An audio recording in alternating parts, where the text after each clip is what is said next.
Welcome back, students. Now we are going to start one more special case of assignment problem. As we have listed number of special cases, out of that, few cases we have already completed.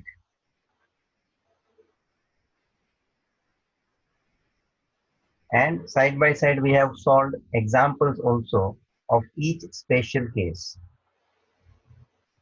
Students, couple of more special cases are remaining, and my next special case is unbalanced assignment problem. Students, आप लोगों ने assumption में पढ़ा होगा कि assignment problem solve करने के लिए जो प्रॉब्लम होना चाहिए वो बैलेंस्ड होना चाहिए। तो क्या देखा था हमने उसमें? Balanced in the sense number of रोज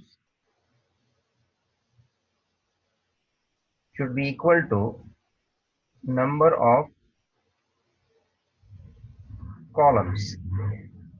तो इसे हम बोलेंगे balanced problem.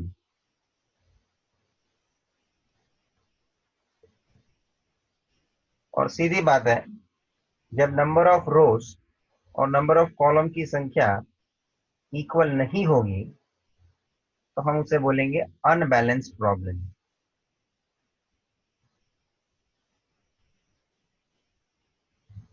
So number of rows are not equal to number of columns, then it is called as unbalanced problem. Now student, whenever this unbalanced problem is given, Hungarian method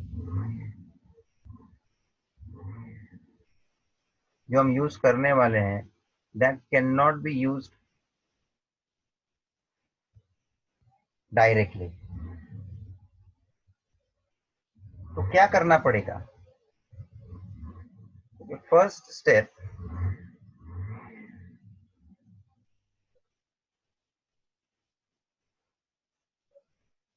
we make unbalanced problem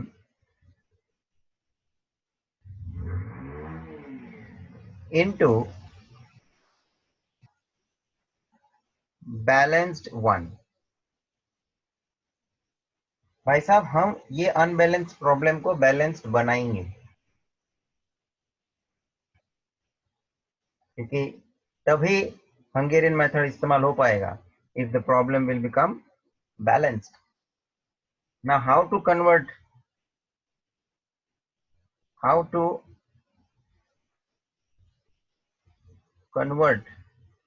into balanced problem?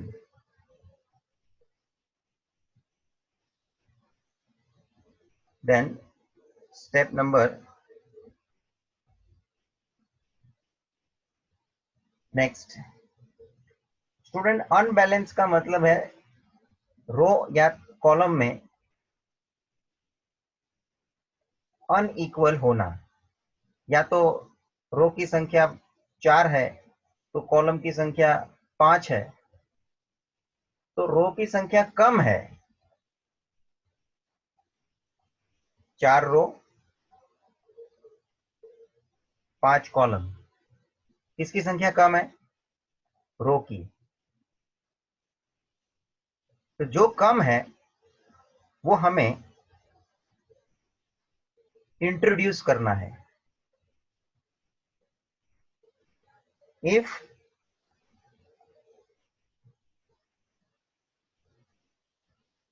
number of rows is less than number of columns, then introduce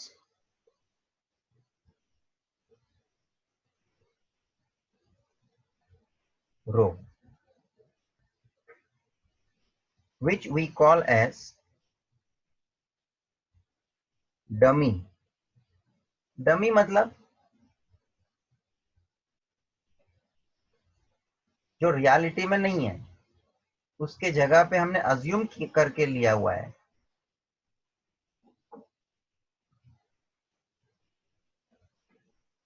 हम fictitious word बोलते हैं, मतलब जो reality में नहीं है, practically it is not there, but we have to introduce because we have to make it balanced problem.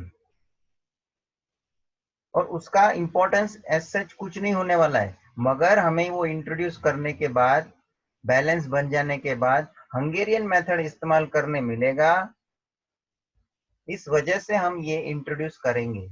समझो मैंने एग्जांपल लिया, 4 रो है और 5 कॉलम है, तो रो की संख्या कम है। कितनी कम है? तो कॉलम के कंपैरिजन से एक रो कम है, तो एक रो को क्या कर दीजिए, इंट्रोड्यूस कर दीजिए। जितने रो कम है उतने रो इंट्रोड्यूस कर दीजिए। समझो नंबर ऑफ रोज 3 है और नंबर ऑफ कॉलम 5 है, तो मुझे 2 रो एक्स्ट्रा इंट्रोड्यूस करनी पड़ेगी टू मेक इट 5, क्योंकि 5 कॉलम है और उसके हिसाब से 5 रो होनी चाहिए। 3 ही रो है तो 2 रो एक्स्ट्रा ऐड करनी पड़ेगी।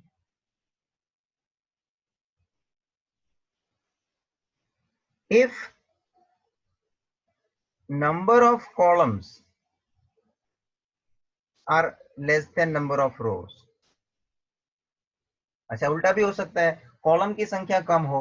समझो 5 रो है और 4 कॉलम है, तो कॉलम 4 ही है, 5 करनी है, एक एक्स्ट्रा आपको इंट्रोड्यूस डमी कॉलम करनी पड़ेगी। तो here then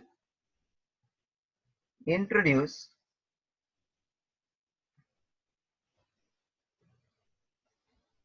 column, that is dummy column,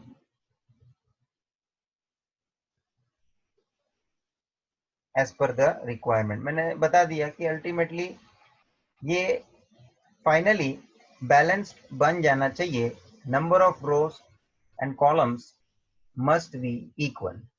बस एक बार ये इक्वल रो और इक्वल कॉलम का हिसाब हो गया, we are going to use Hungarian method because then it becomes balance problem, और Hungarian method को तो balance problem ही चाहिए assumption के हिसाब से। Now very important point,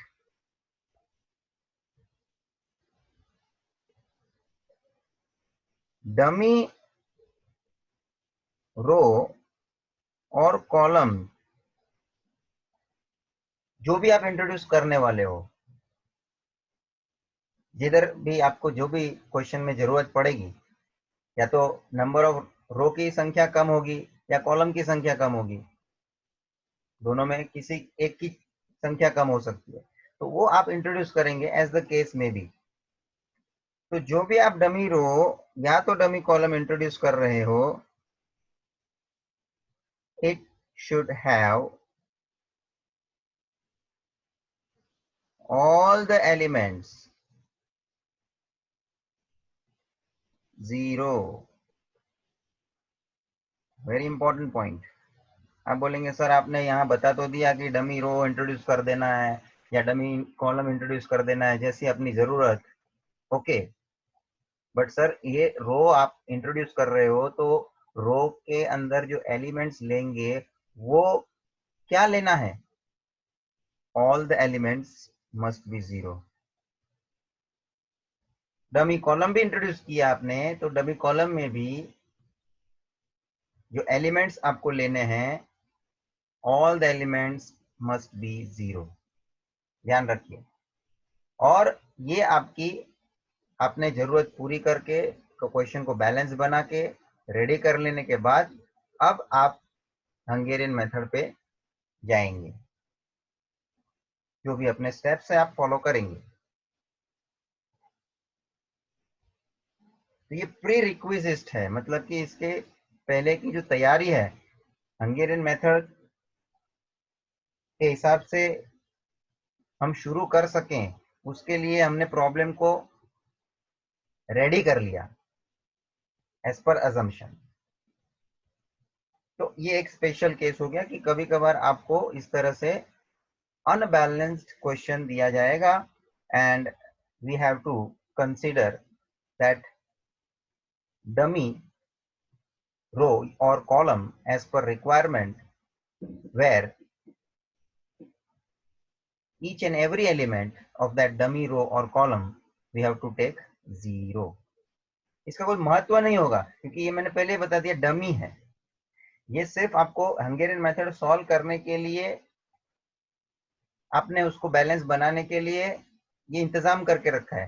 finally जो असाइनमेंट का हम ऑप्टिमम सॉल्यूशन पे पहुंचेंगे, तब ये डमी का असाइनमेंट मीनिंगलेस होगा, क्योंकि डमी वो तो है ही नहीं प्रैक्टिकली, उसको आप असाइन करके क्या करने वाले हैं। तो वो मीनिंगफुल नहीं होने वाला है क्योंकि वो डमी को असाइन हो रहा है। डमी मतलब तो एक्चुअल में तो कुछ है ही नहीं। तो ऐसे भी वो पहले से था नहीं, लास्ट में भी वो एग्जिस्ट होने वाला नहीं है।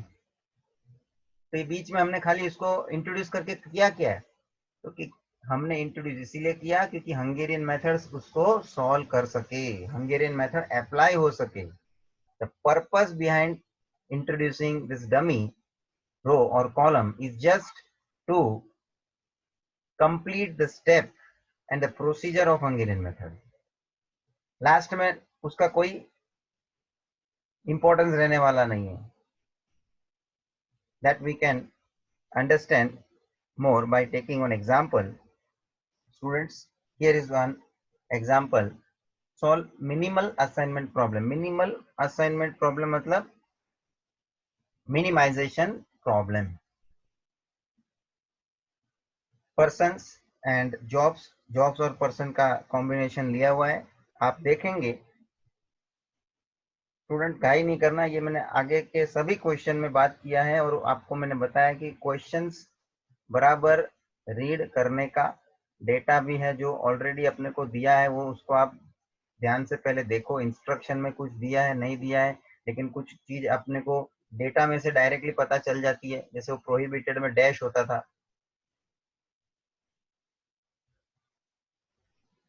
नहीं भी होता है उसमें दिया हुआ तो इंस्ट्रक्शन में कुछ दिया रहता है, वो पढ़ना पड़ता है।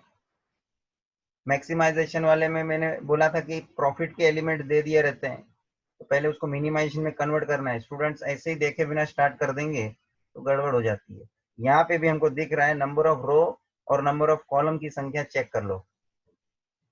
रो वाइज जॉब्स दिए हुए हैं, टोटल 5 जॉब है, और column wise number of person का हिसाब दिया हुआ है, ABCD 4 ही पर्सन दिए हुए हैं। तो कॉलम की संख्या 4 है, रो की संख्या 5 है। देखो अनबैलेंस्ड है। तो हमें एक डमी क्या इंट्रोड्यूस करनी पड़ेगी, कॉलम। जो कम है वो इंट्रोड्यूस करो, जो कम है उसे इंट्रोड्यूस करके बैलेंस बनाना पड़ेगा। So before I start the solution part, हमें इसको बैलेंस बनाने का पूरा कार्यक्रम बताना पड़ेगा and then we will start step of Hungarian method after making it balanced problem. तो यहाँ लिखने का, here there are 5 jobs and 4 persons, that is number of rows,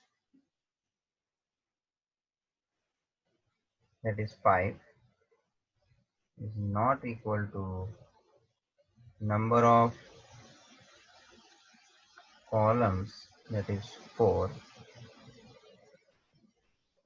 Therefore this problem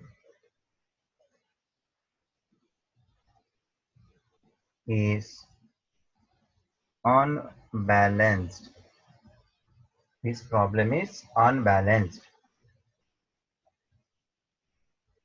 In order to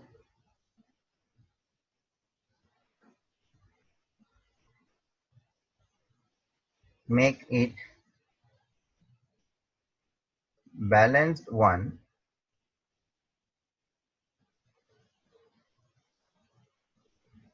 we introduce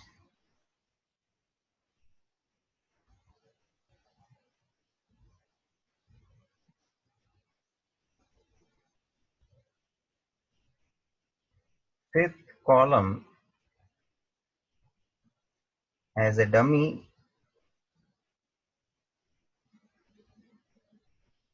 column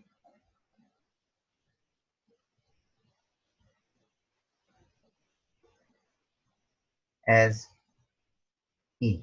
हमें randomly नाम दे रहे हैं, D तक तो है ही, ई के हिसाब से हम आगे बढ़ के नेक्स्ट कॉलम ई अज्यूम कर लेते हैं.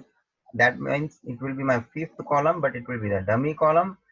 You may consider alphabetically order में जो दिया है या न्यूमेरिकल ऑर्डर जो भी दिया है वो आप आगे नेक्स्ट अज्यूम कर लेंगे तो भी चलेगा, या तो खाली आप डमी लिख के भी क्वेश्चन को सॉल्व कर लेंगे तो भी चलेगा. अपना ये अजम्पशन है, नोटेशन है. So now I would consider a new matrix where the problem will be a balanced one. आगे कंटिन्यू करके लिख दो, having all the elements 0. मतलब उस डमी कॉलम के हर एक एलिमेंट हम 0 अज्यूम करेंगे और हमारा मैट्रिक्स, हमारा क्वेश्चन पहले हम प्रिपेयर कर लेंगे as per the balance problem criteria which is required to solve for Hungarian method.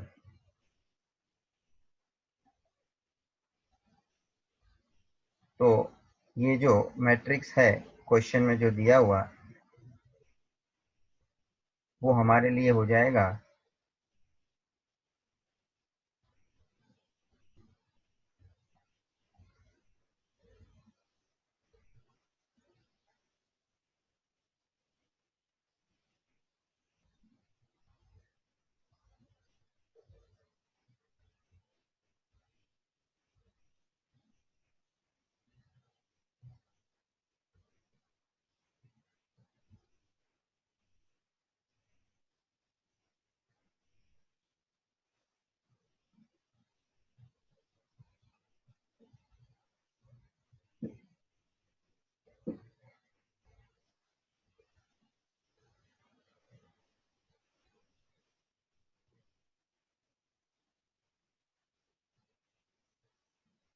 3, 6,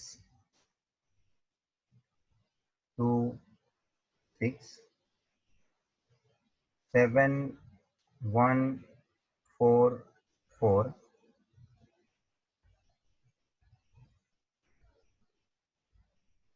3, 8, 5, 8, 5, 2, 4, 3, 5, 7, 6, 2 and last जैसे डमी कॉलम मैंने लिखा है उसके हर एक एलिमेंट को हम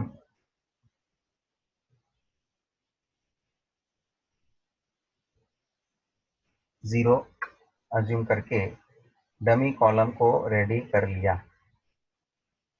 So now this particular problem is a balance problem which we can use to solve for Hungarian method.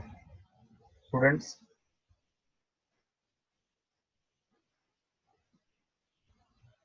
let us start with using Hungarian method of assignment.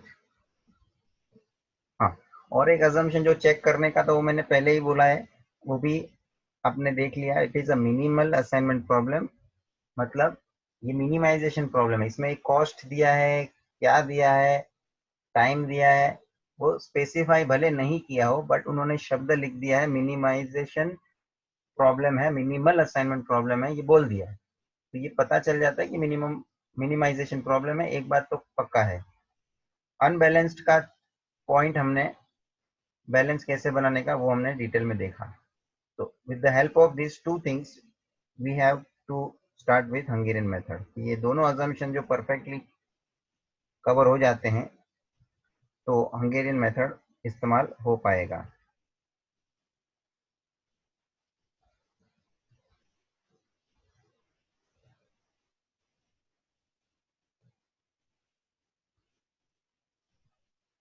चलिए,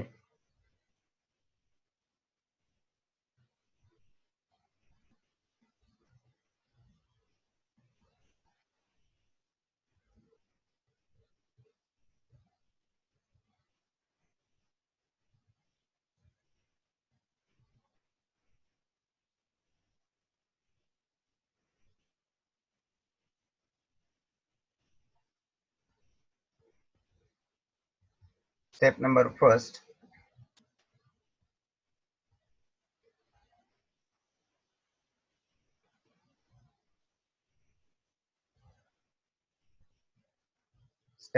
first, regarding रो minimisation. अब student, थोड़ा मैं आपसे common sense वाली बात करता हूँ। जो मैंने ये कॉलम ई अज्यूम करके लिया हुआ है, आप देख लो, उसके कारण सब एलिमेंट जीरो है, इसलिए उसके कारण हर एक रो में आप देखा जाएगा तो एक जीरो तो है ही भाई साहब। हर एक रो में एक जीरो तो आ ही रहा है, मतलब मिनिमम वैल्यू जीरो है। अब आप रो मिनिमाइजेशन वाला स्टेप करोगे भी तो हर एक रो का पोजीशन वही रहने वाला है, बिकॉज जीरो माइनस होने पे कोई फर्क पड़ने वाला नहीं है। So what I am going to do, step number first row minimization वाला मैं omit कर देता हूँ, because I know there will be no change in the row minimization step. So I'm going directly for second step. As my step number first, I will write in order. Step number one, directly column minimization. आप लोग समझे, ये मैंने step रो minimization वाला जो omit कर लिया, because in each row minimum value zero है और उससे कोई फर्क पड़ने वाला नहीं है। So I am going for next column minimisation वाला स्टेप। So students, directly do next step column minimisation. First column में मिनिमम वैल्यू जो है that is 3, so that you to deduct from each element of that particular column. So it will be 0, 4, 0, 2, 2. Then next column minimum value is 1, so it becomes 5, 0, 7, 1, 6. Next column minimum value is 2, so it will be 0, 2, 3, 2, 4. Fourth column minimum value is 2, so it will be 4, 2, 6, 1, 0.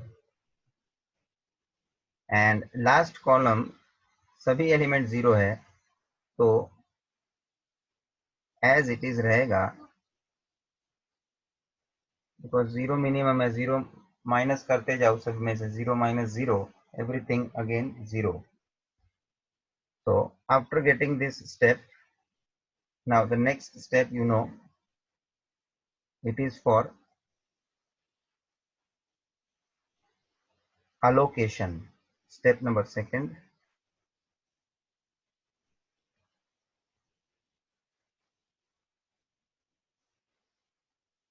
allocation, and for that purpose you need the same matrix to be repeated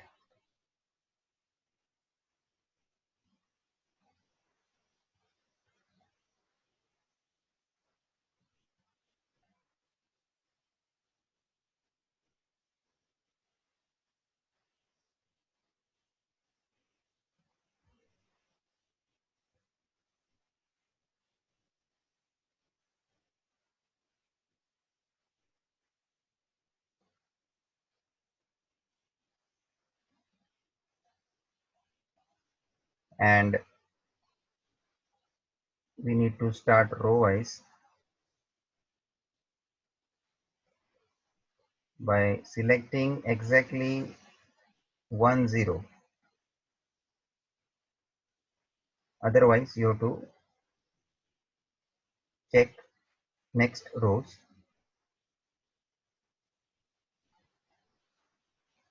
one by one. Selection, if it is done by row wise, then that column should be cancelled, and if the selection is column wise, then cancellation must be row wise.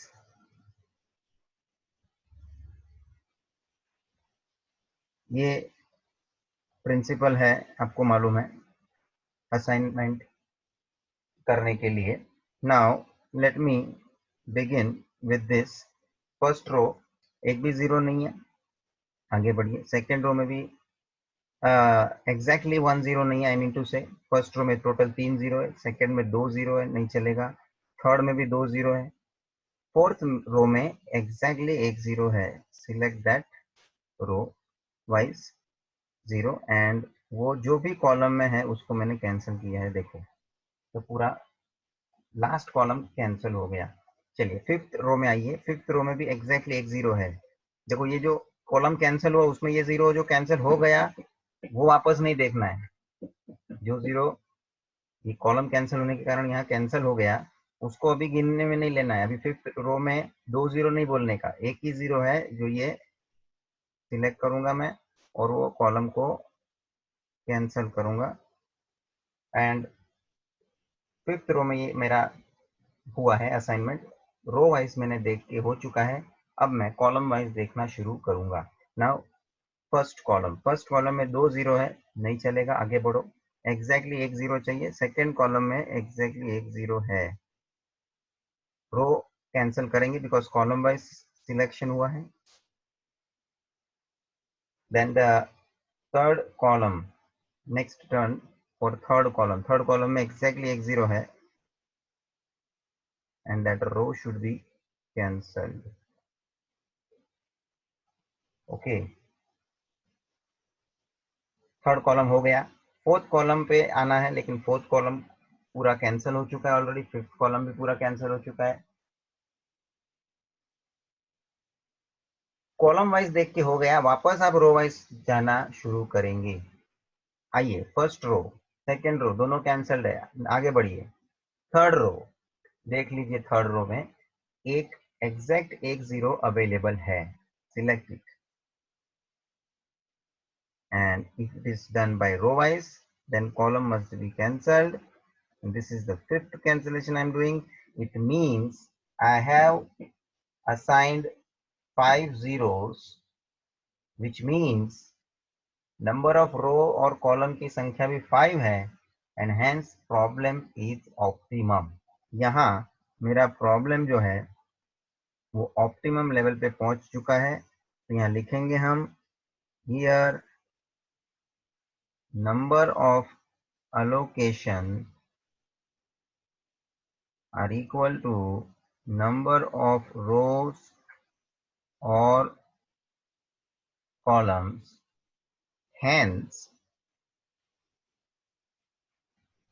problem is optimum. Problem is optimum. And now I will have proper assignment. Therefore, optimum solution जो हमें बनाना है उसमें यहाँ पहला column है jobs, next is which persons are to be given that job, and the final column is about. They have not mentioned that it is a time or it is what, then we can just represent units. Nor I have information regarding the minimization criteria, so I am just writing units. This can be time, this can be particularly cost of operation, whatever it will be, कि भाई ये आदमी ने ये job करना है तो कितना खर्चा जाएगा या तो कितना टाइम जाएगा. It may be anything. Right now I'm not writing anything because of lack of information. So first job is to be given to person C, and person C in the question you see first job के लिए person C का 2 unit है. Next second job is to be given to person B, and that person has 1 unit. Then third job is to be given to person A, where 3 units is there. Fourth job is to be given to E. मतलब ये क्या है, dummy. E जो है वो तो dummy assume हुआ है, तो यहां लिखना है it is dummy and their unit is 0, because dummy के हर एक एलिमेंट को हमने 0 लिया है, पहले से अपन को मालूम है. Always we have to take 0. And the fifth job is to be given to person D, having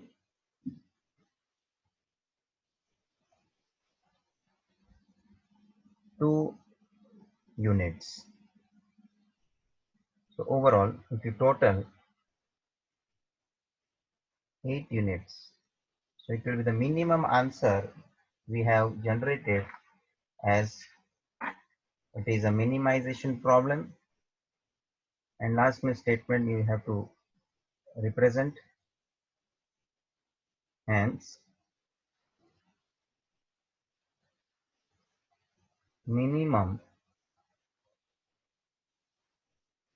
unit is 8 for optimum assignment.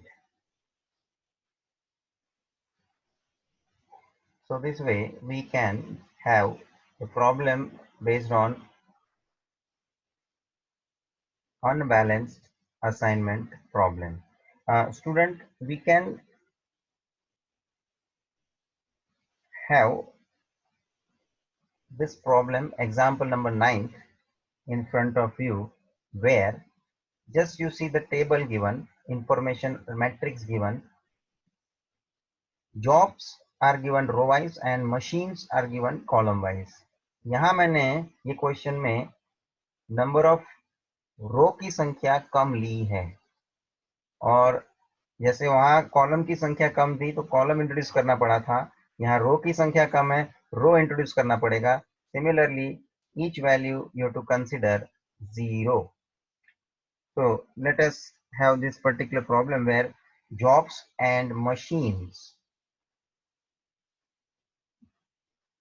related assignment we have to do, where we have 3 jobs, 3 rows and 4 columns as a machine. तो solution में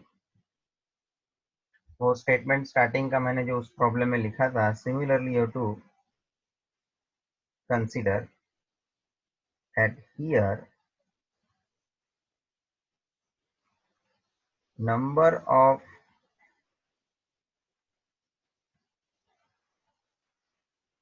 jobs, मतलब there are 3 jobs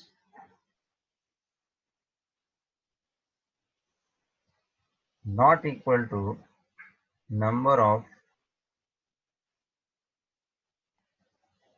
machines, that is 4, that is number of rows are not equal to number of column, therefore it is unbalanced problem. तो रो कम है, रो की एक संख्या मतलब चौथी रो हमें इंट्रोड्यूस करनी है, तो हमें लिखना पड़ेगा taking a dummy row that is D, हम लोग ऑर्डर में ले रहे हैं, डमी रो D having each element 0, और question regarding it is cost, so but obviously it is minimization problem, it is minimization problem. Student ऐसे क्वेश्चंस आ सकते हैं जिसमें 2 स्पेशल केस एक साथ हो,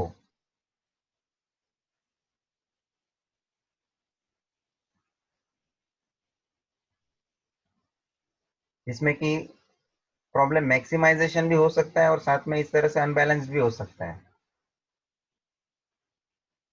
साथ में प्रोहिबिटेड केस भी हो सकता है, मतलब there can be 2 or more than 2 special case at a time existing in any such problem, there can be. तो हमें बराबर से उसको उस तरह से जो भी ट्रीटमेंट करना है उस हिसाब से हमें चेंजेस लाना पड़ेगा और फिर उसका हंगेरियन मेथड का इस्तेमाल करके आगे बढ़ना पड़ेगा।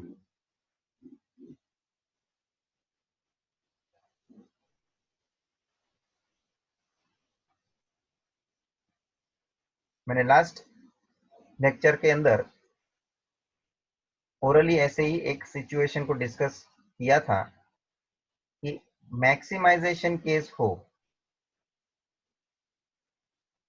और प्रोहिबिटेड केस साथ में हो, तो वो जो इनफाइनाइट हम अज्यूम करते थे डैश के जगह पे, प्रोहिबिशन जो भी जहां पे भी रहता है वहां हम लोग इनफाइनाइट या एम यूज करते हैं, वहां आपको माइनस इनफाइनाइट या तो माइनस एम इस्तेमाल करके लिखना है।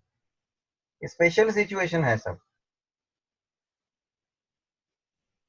तो हर एक के लिए ऐसे प्रॉब्लम हम एक्सपीरियंस कर सकते हैं हर एक सिचुएशन के लिए। Right now we are doing this unbalanced problem where this problem is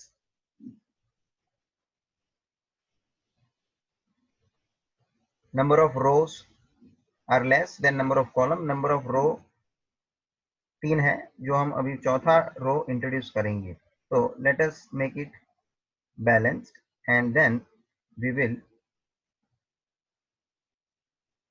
start with Hungarian method. So first you prepare this matrix which will be the balanced one, machine and jobs.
And last row, which is a dummy, each element must be 0. So here I have made it balanced problem, and now I will begin with our Hungarian method. Using Hungarian method of assignment, students, first step, as usual, row minimization.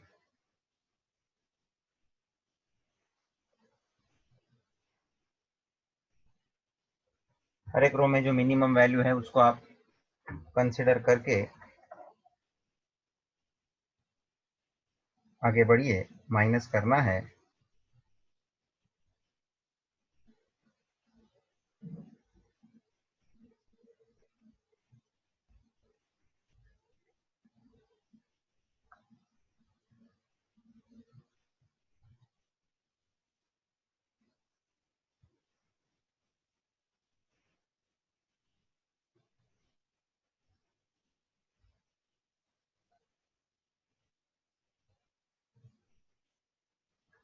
First row minimum element is 17.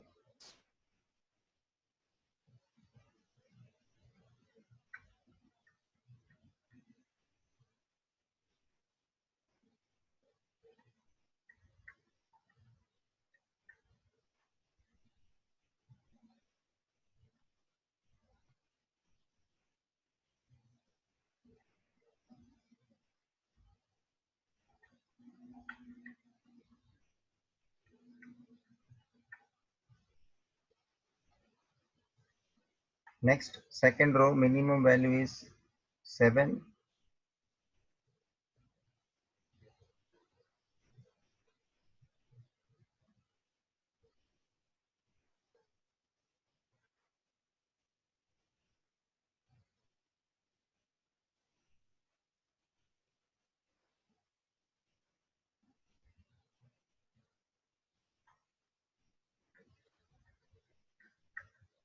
Next row minimum value is 9.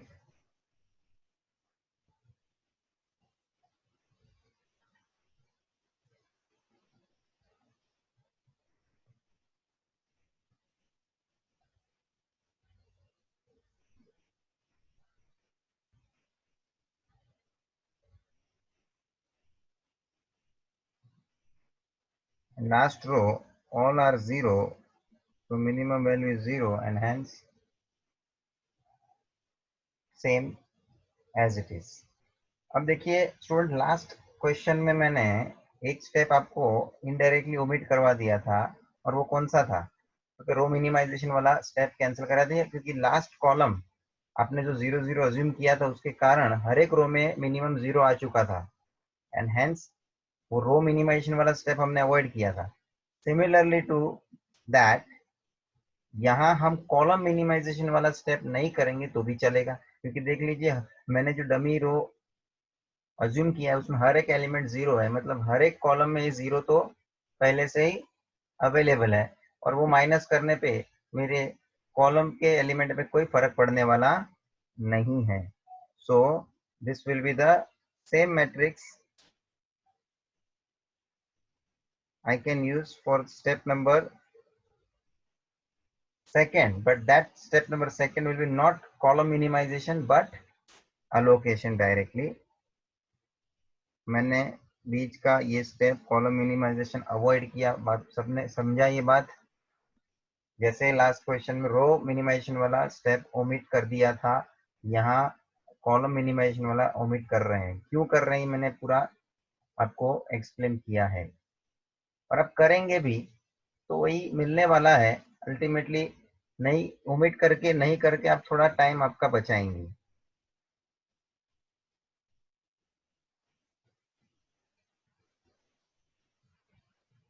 So take down the same matrix and start assigning it.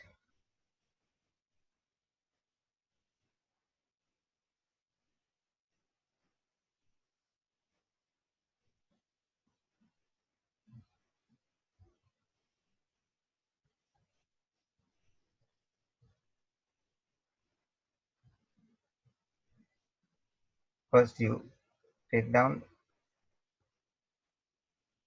matrix as it is.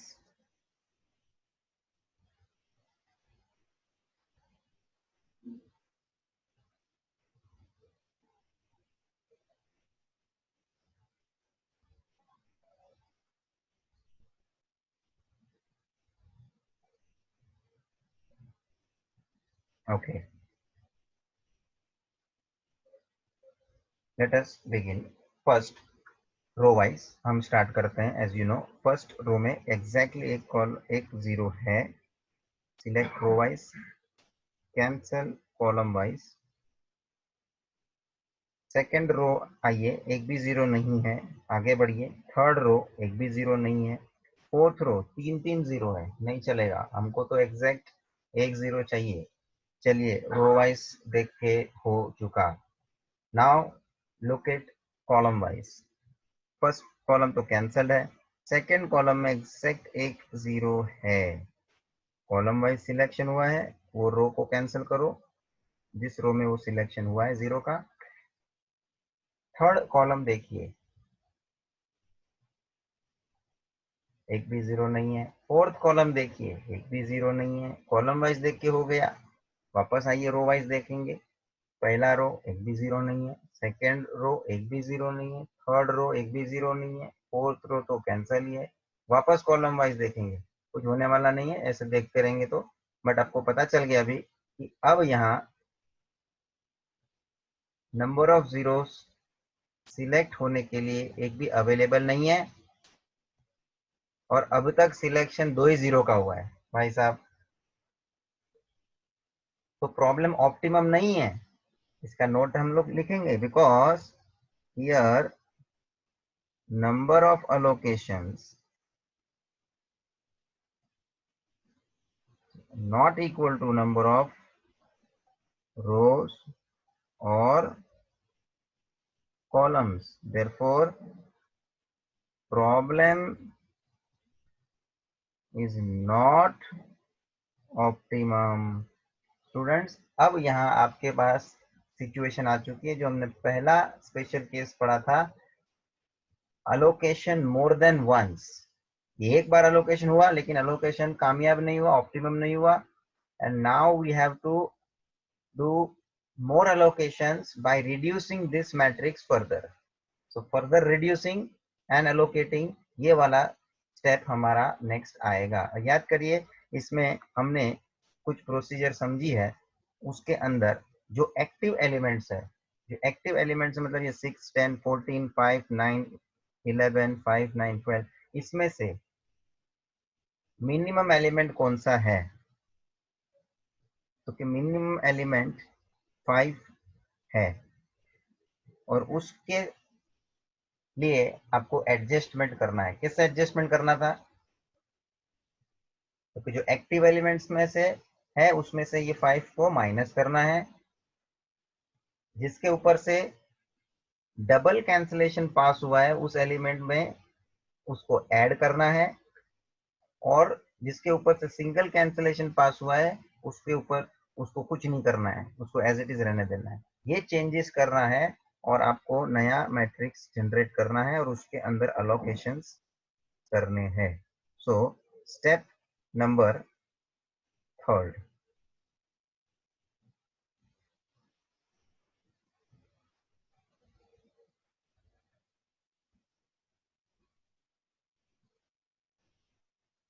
reducing further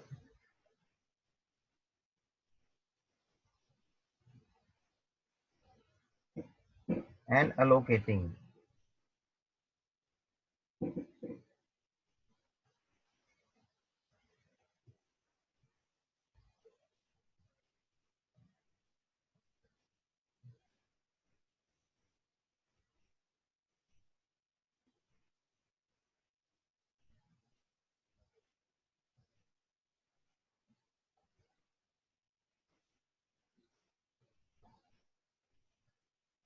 okay, so let us start. तो के minimum element 5 है वो अपन ने check कर लिया है। पहला रो में आप आगे रो वाइज ही बढ़ने का, एक एक एलिमेंट शांति से देखते हुए चेंजेस करने का। फर्स्ट एलिमेंट इज 0 जिसके ऊपर से सिंगल कैंसिलेशन पास हुआ है, तो it will remain as it is. Next is 6, active element है उसमें से माइनस करेंगे, उसके बाद के सब एक्टिव है, इट विल बी 5 माइनस करना है, मतलब 1 5 1 5 and 14 minus 5।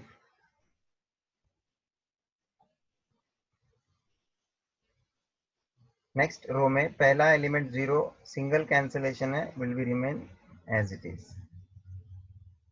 0 4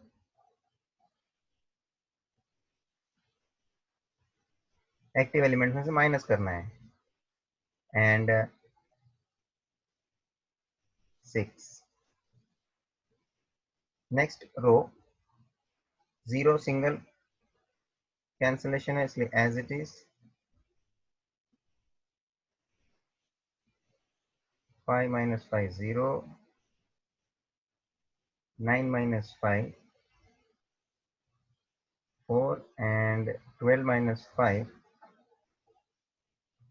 it will be 7. And the last row where first element you see there double cancellation is passed, so 0 है उसमें ये 5 को add करेंगे, that will become 5 further। Single सबके ऊपर से सिंगल कैंसिलेशन पास हुआ है, 0 0 0 as it is, no change। And now on this matrix we are going to apply our allocation work। First row wise we start। First row exactly 1 0 is there, select and cancel that column। Second row exact 1 0 है, cancel that column। Third row एक भी 0 नहीं है, आगे बढ़िए। Fourth row 2 0 है, नहीं चलेगा, नहीं चलेगा भाई, 2 0 एग्जैक्ट 1 0 होना चाहिए। चलिए रो वाइज देख के हो चुका, कॉलम वाइज देखना शुरू करें। पहले दो कॉलम तो कैंसल्ड ही है, नेक्स्ट थर्ड कॉलम 1 0 एग्जैक्ट है, कैंसल। कॉलम वाइज किया है तो सिलेक्ट, कॉलम वाइज किया है तो कॉलम वाइज सिलेक्शन होने के कारण रो कैंसल करेंगे। And lastly you see the next row, next column एक भी 0 नहीं है। वापस आप रो वाइज चेक करो, हर एक रो देखते जाओ, एक भी 0 नहीं मिलेगा। कॉलम वाइज चेक करो, उसके बाद वापस एक भी 0 नहीं मिल रहा है। वापस सिचुएशन यहाँ पे आ रही है कि ऑप्टिमम सॉल्यूशन नहीं मिल पा रहा है। देख लीजिए, again there will be a note here, number of allocation is not equal to number of rows or columns, therefore problem is not optimum। भाई साहब अगेन ये फर्दर रिड्यूसिंग वाला सिचुएशन मैंने आगे भी बोला था, जिसके लिए हमने क्वेश्चन भी देखा उसमें कि 2 बार रिड्यूस हुआ फर्दर, और 2 या 2 से ज्यादा भी बार रिड्यूस हो सकता है।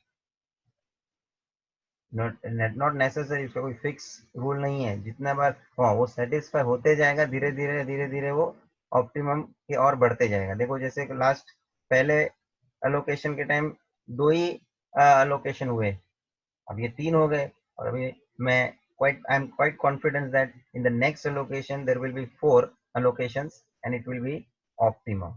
So here हंगेरियन मेथड का स्टेप नंबर आगे हम कंटिन्यू करते हैं। स्टेप नंबर 4,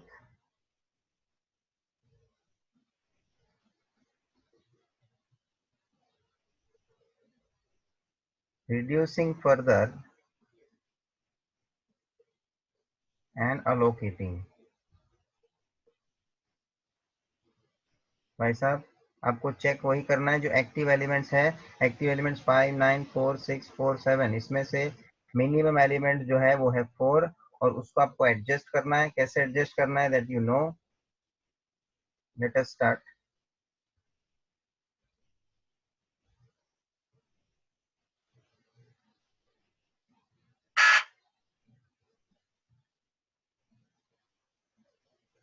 machines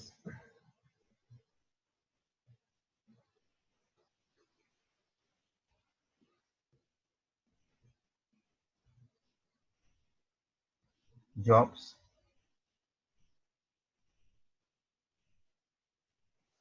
चलिए 0 सिंगल कैंसिलेशन है as it is, 1 as it is, 5 active element है माइनस करेंगे 4 1, एंड 9 भी एक्टिव एलिमेंट्स है 4 माइनस करेंगे। Next row 0 0 0 2, third row 0 0 0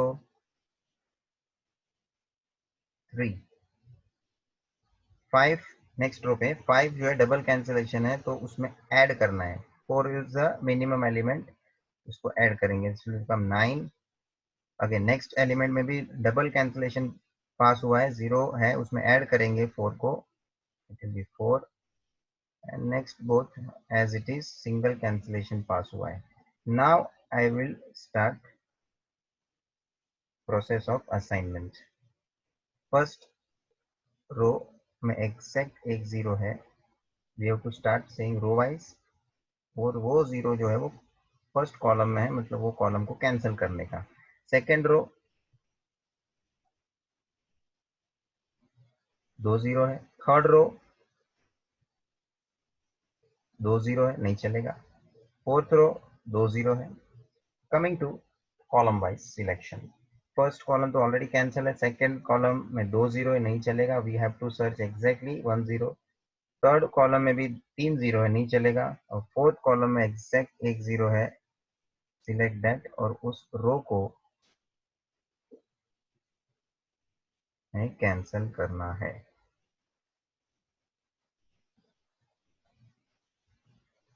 after this fourth column खत्म हो गया देख के, again we have to see row wise. पहला रो एक भी 0 नहीं है, दूसरे रो में 2 0 नहीं चलेगा, तीसरे रो में भी 2 0 नहीं चलेगा, लास्ट रो तो कैंसिल ही है। वापस आएंगे हम कॉलम वाइज देखने के लिए। फर्स्ट कॉलम कैंसिल है, सेकेंड कॉलम में 2 0, थर्ड कॉलम में 2 0 है, फोर्थ कॉलम में तो एक भी 0 नहीं है। ये क्या हो रहा है, घूम फिर के हम रो वाइज कॉलम वाइज देखते जा रहे हैं। और अभी की सिचुएशन कैसी हो रही है स्टूडेंट, कि 0 होने के बावजूद मैं 0 सिलेक्ट नहीं कर पा रहा हूं, बिकॉज एग्जैक्ट एक 0 नहीं है। आगे स्टेप नंबर सेकेंड में तो देखो क्या था, हो जाने के बाद मैं देख रहा हूं कि अभी तो एक भी जीरो बचा नहीं है, सिलेक्ट करने के लिए जीरो है ही नहीं। उसके बाद वाले स्टेप में भी आप देखो, स्टेप नंबर थर्ड में सब हो चुका, 3 अलोकेशन हो चुके हैं, बाद में मैं देख रहा हूं एक भी जीरो नहीं है असाइन करने के लिए। तो एक भी जीरो नहीं है असाइन करने के लिए, तो फर्दर रिड्यूसिंग का सिचुएशन एग्जिस्ट हो जाना है। मगर यहाँ क्या हो रहा है, जीरोस होने के बावजूद मैं जीरो को सिलेक्ट नहीं कर पा रहा हूं, बिकॉज नियम क्या बोलता है, एक्जैक्ट एक जीरो होना चाहिए तभी हम सिलेक्ट कर पाएंगे। अब यहाँ बी और सी ये दो रो ऐसे हैं जिसमें कि ये दो दो जीरोस एग्जिस्ट हो रहे हैं। मतलब सेकेंड रो में भी दो जीरो है और थर्ड रो में भी दो जीरो है। मतलब ये दोनों रो के बीच में टाई हो रहा है। टाई समझते ना, वो मैच में सेम स्कोर पे लेवल हो जाता है स्कोर जब भी, तो हम लोग बोलते हैं ना टाई हो गया। तो यहाँ पे भी दोनों के बीच, दोनों रो के बीच सेम नंबर ऑफ जीरोस आके खड़े हो गए हैं, तो ये टाई का केस हो गया, दोनों के बीच में टाई हो गया है। अब इस सिचुएशन में क्या करना है, लेट अस डिस्कस। ये सिचुएशन में पहला तो we need to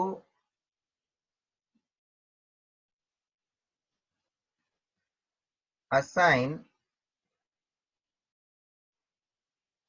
zero. I must write any zero randomly, any zero randomly। इसका मतलब we are going to break this tie, ये टाई वाली सिचुएशन को ब्रेक करना है, तो टाई ब्रेकर बोलते हैं हम। तो अब मेरा सॉल्यूशन इस प्रकार से जा रहा है कि अब मुझे ये टाई को ब्रेक करना है, तो मैं कोई भी जीरो को रैंडमली असाइन कर लूं। अब आप देख लो, मेरा ये जो स्टेप मैं जो बता रहा हूँ ये टाई को ब्रेक करने वाला, ये मैं अभी एग्जीक्यूट करके दिखा रहा हूँ। तो चलिए बी वाला रो जो है, बी रो, उसमें मैं रैंडमली इस जीरो को सिलेक्ट कर देता हूँ, ठीक है। और इस जीरो को सिलेक्ट किया तो ये कॉलम मुझे कैंसिल करना पड़ेगा, बट ऑब्वियस। और उसके बाद नेक्स्ट रो सी का टर्न आता है, उसमें ये जीरो मुझे सिलेक्ट करना पड़ेगा, एक ही जीरो है उसमें इस हिसाब से। और ये हो गया मेरा फोर्थ। अब आपका प्रश्न ये होगा कि सर आपने बी रो में यही जीरो क्यों लिया, इसके लिए आपके पास दो जीरो थे ना। Let me rewind. यहां मैंने सिलेक्ट किया था ये जीरो पहले, उसके जगह पे यहाँ पे ये जीरो सिलेक्ट करने के लिए भी आपके पास ऑप्शन है ना, तो वो कर सकते हैं, मैंने रैंडमली बोला है। तो either you assign this zero और असाइन दिस जीरो, कोई फर्क नहीं पड़ने वाला, बिकॉज यहाँ टाई का केस है। तो आपको रैंडमली करना है, मतलब क्या मैंने बताया कि you can take any zero. तो अब फिलहाल मैं ये जीरो लेके दिखा रहा हूँ, फिर मैं ये सिचुएशन में इस जीरो को नहीं, ये वाले जीरो को लेके मैं आगे बढ़ूंगा, अल्टरनेट। इसको हम टाई केस के साथ साथ मल्टीपल ऑप्टिमम सॉल्यूशन का केस भी बोल सकते हैं, क्योंकि इसमें ये जीरो लो या ये जीरो लो, उसके कारण असाइनमेंट में फर्क पड़ेगा, लेकिन ऑप्टिमम आंसर जो मिलेगा वो दोनों के हिसाब से सेम मिलेगा। मतलब यहाँ हमको दो ऑप्टिमम सॉल्यूशन मिल सकते हैं। किस तरह से, तो पहला रैंडम सिलेक्शन जो मैं कर रहा हूँ इस तरह से, जिसमें मैं फर्स्ट जीरो सिलेक्ट किया तो ये वाला कॉलम कैंसिल हुआ, और उसके बाद सी रो में ये जीरो मेरे को सिलेक्ट करना पड़ा, उसके कारण ये कॉलम कैंसिल हुआ, और यहाँ मेरा सॉल्यूशन ऑप्टिमम हो गया। नाउ स्टूडेंट, इसी सिचुएशन को मैं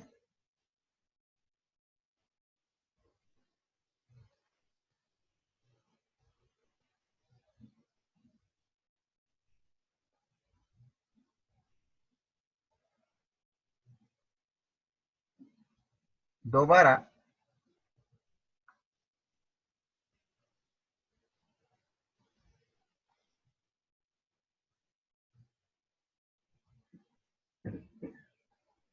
अल्टरनेट ऑप्टिमम सॉल्यूशन के द्वारा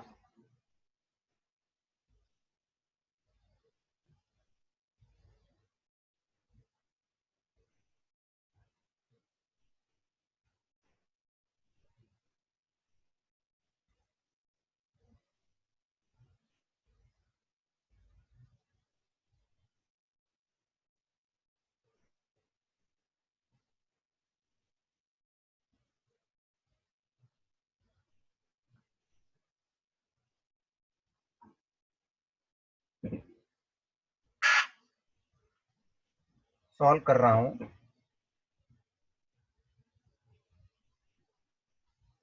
सबसे पहले ये फर्स्ट रो में मैंने सिलेक्ट किया था,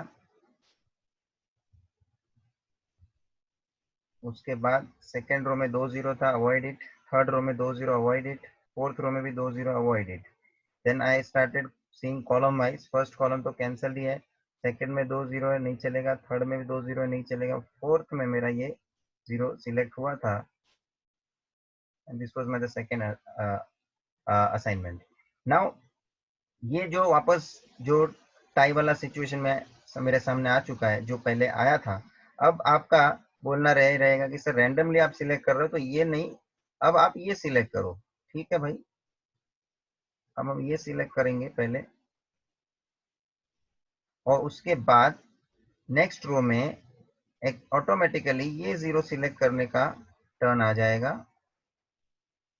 और उस हिसाब से ये सिचुएशन अल्टरनेटिवली इस तरह से सॉल्व हो जाएगी कि वापस से number of allocation is equals to, यहाँ पे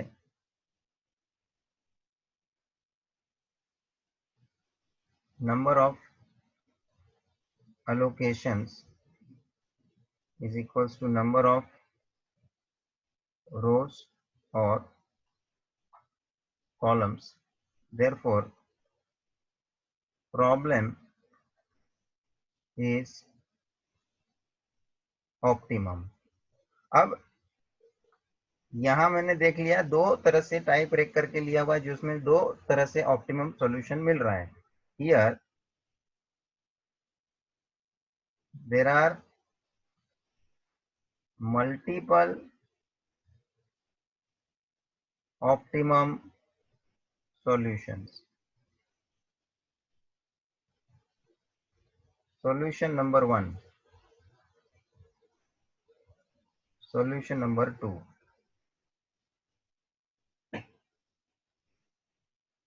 Let me start writing solution. Jobs and machines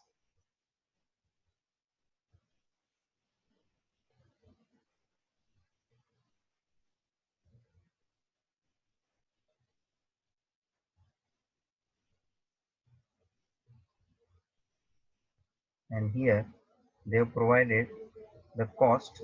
I assume it will be in terms of rupees.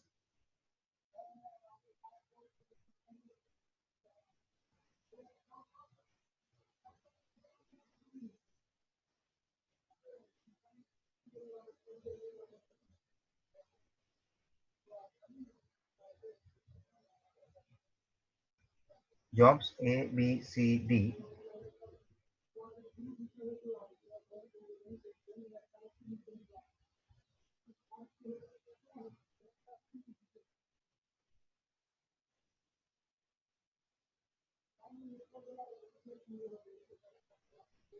चलिए, पहला मेरा सॉल्यूशन ये बना था, और दूसरा सॉल्यूशन मेरा ये बना है। तो पहले सॉल्यूशन के लिए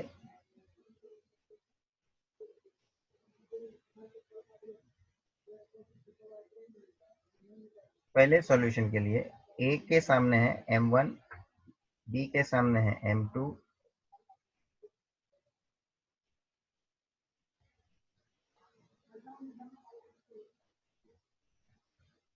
C के सामने M3,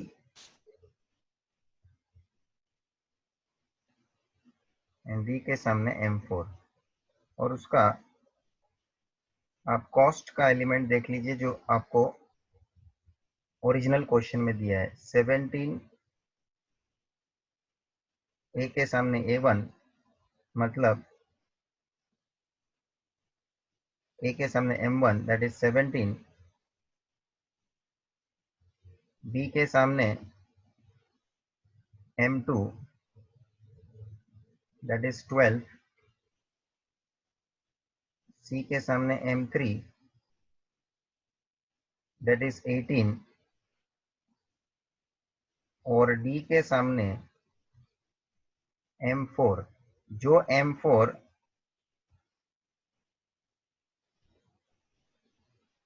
M4 डमी है, देख लो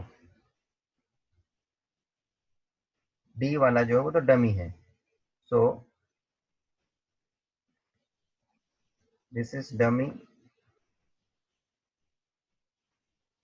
उसका M4 आप देखेंगे भी जब आपने बैलेंस बनाया है तो 0 है M4 का, so it will be 0 and total will be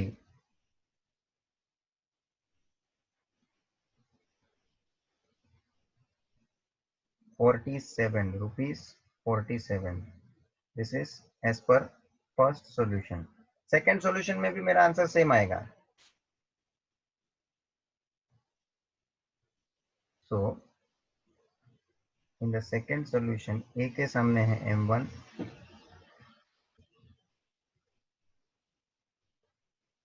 dummy मतलब ये टाई केस था तो बी और सी के बीच में था ना, तो उसी में फर्क आएगा।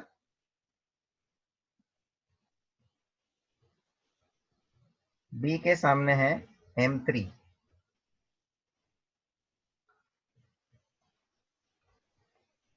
सी के सामने M2, यही दोनों एक्सचेंज होने वाले, देख लो यहाँ बी के सामने M2 था, सी के सामने M3 है, अब यहाँ एक्सचेंज हो गया, बी के सामने M3 आया और सी के सामने M2, so the respective values will be B के सामने M3 16 और सी के सामने M2 14, 16 and 14।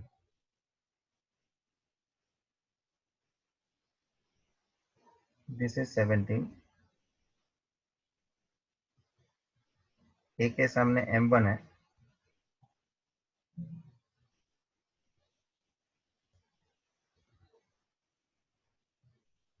और डी के सामने it will be M4 which is a dummy and it will be 0, and if you total this